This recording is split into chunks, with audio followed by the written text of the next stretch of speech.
A day in my life as a busy person. Hey, it's me, Bads Veran. It's another day, another ka-vlogan.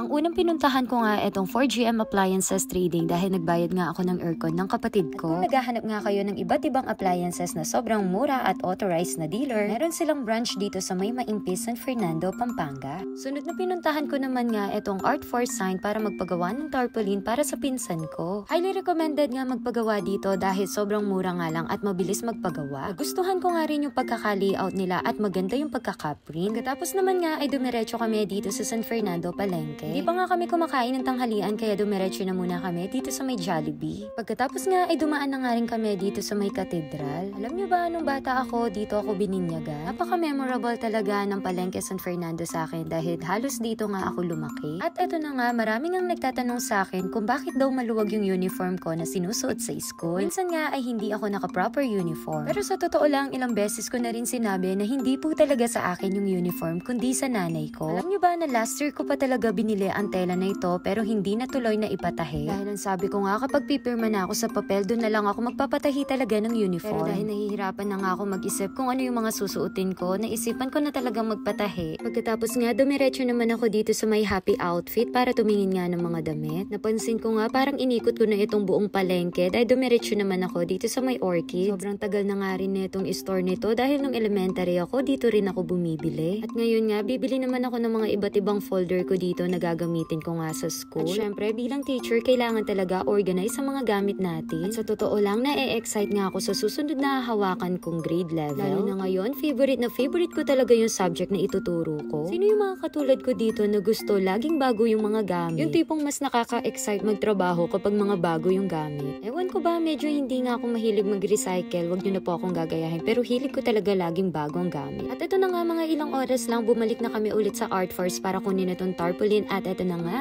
kinagabihan naman nga ay nandito kami sa Cafe Noel para i-celebrate yung pagkapasa ng pinsan ko. At siya rin nga yung pinagawan ko ng tarpaulin, which is nakapasa nga siya ng board exam for psychometrician. Sobrang nakaka-proud nga dahil unti-unti kaming mga magpipinsan ay nagiging professional na. At dito naman nga na pag-uusapan na yung ilong kaya nako, my nose left the group.